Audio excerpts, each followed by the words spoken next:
Un des défis dans le coaching et dans l'entraînement en général, c'est de communiquer clairement et efficacement l'effort qu'on veut que nos clients fassent sur des exercices donnés, surtout en musculation.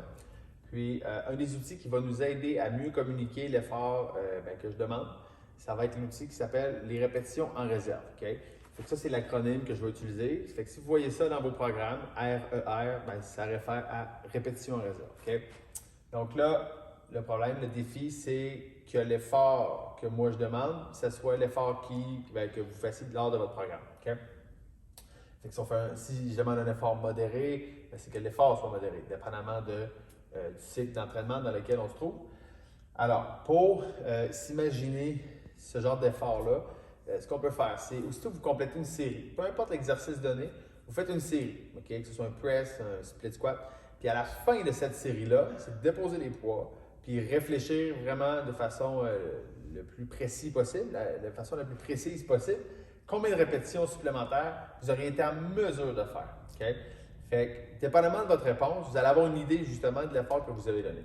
Si, exemple, vous finissez une série de 10 sur un squat, puis là vous dites oublie ça, j'arrive à 10 puis j'aurais pas été en mesure de faire plus de répétitions, alors là, on s'entend que l'effort, si vous êtes capable de faire 0 répétition supplémentaire, l'effort n'est pas pantoute le même, pas du tout le même, que si vous êtes en mesure de faire 10 répétitions supplémentaires. Okay?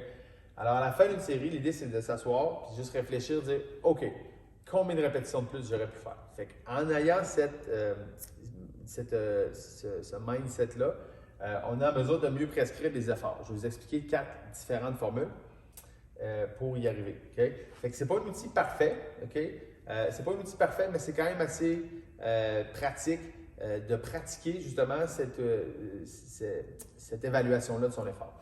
Fait que l'exemple numéro 1, c'est que là, le poids n'est pas déterminé. C'est vous qui allez déterminer le poids, puis c'est moi qui va déterminer des répétitions en réserve. Okay? Fait que là, je donne un exemple. Bench press. Okay? Fait que là, je dis aujourd'hui, vous faites du bench press, faites des séries de 10. Puis ce que je veux, c'est que tu sois en mesure de faire 2 à 4 répétitions supplémentaires à la fin d'une série. Fait que là, tu finis 9 et 10 dépose la barre. Cool. Fait que là, c'est de réfléchir. Je suis capable d'en faire 5 de plus, 2, 1. Fait qu'en ayant ça, puis cette portée-là de répétition réserve, 2 à 4, ça vous donne une latitude. Okay? L'exemple numéro 2, c'est là, je ne détermine pas de nombre de répétitions comme dans l'exemple en haut, mais c'est vous qui allez déterminer les répétitions. Puis moi, je vais déterminer le poids. Okay? Fait que le poids, tantôt, c'est vous qui le déterminez. Là, c'est moi ici. Fait que là, je dis, OK, Jonathan, tu fais des séries de split squat avec 30 livres dans chacune de tes mains. Tu en fais le plus que tu peux, mais tu arrêtes à 3-4 répétitions de brisée à peu près. Fait que là, en ayant un chiffre comme ça, 3-4, il y a encore une latitude. Ce n'est pas un chiffre précis. Puis c'est toi qui vas estimer à la fin de cette répétition-là. Okay? Fait que là, je dis AMRAP moins 3-4. C'est une autre façon d'écrire RER. Tantôt, je disais 2 à 4 RER. Là, j'aurais pu écrire 3 à 4 RER. Là, c'est juste une deuxième façon de l'écrire. Okay? Le troisième exemple, c'est un exemple plus précis. Okay? Ici, j'avais des estimations. Bien, ici, c'était plus une portée. C'était 2 à 4, 3 à 4.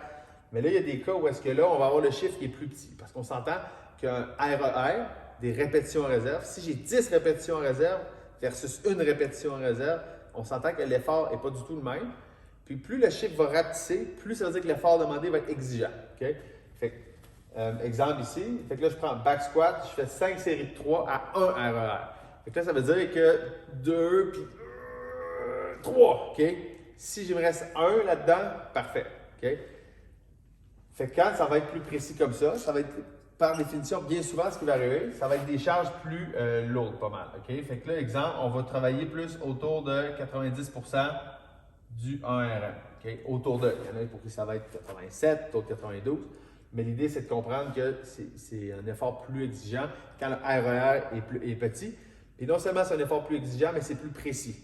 C'est plus facile à estimer, d'habitude, c'est plus facile à estimer quand il me reste 1 ou 2 répétitions en réserve que s'il m'en reste 4 ou 3 ou 4 ou même 5. Okay? Ça, c'était mon exemple 3. Et le dernier exemple ici. Là, dans ce cas-là, je vais déterminer le nombre de séries, le nombre de répétitions. Puis là, je vais vous donner un start, là, dans le fond, un nombre de répétitions en réserve à commencer, puis un nombre de répétitions en réserve que lorsque vous l'atteignez, vous cessez le travail. Fait que là, j'explique. Fait que vous dites, bon, strict press, tu commences, quand tu fais ta série de 10, toi-même, tu vas trouver une charge. Okay? C'est toi qui vas trouver la charge. Tu vas trouver la charge que tu vas estimer, qu'il te reste 4 répétitions à faire. Tu commences à 4 RER. Tu fais la deuxième série, 4 encore peut-être. Troisième série, on tombe à peut-être 3 encore. Quatrième série, on était à 2. Et là, quand tu atteins le 2 RER, c'est là que tu arrêtes. Okay?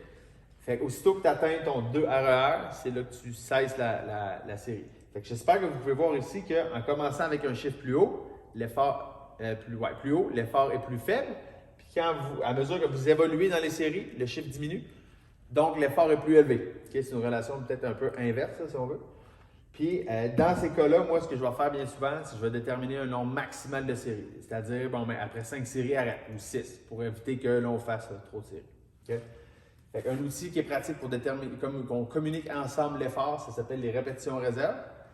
Un des problèmes que ça résout, c'est qu'on est en mesure d'être sur la même longueur d'onde en termes d'effort.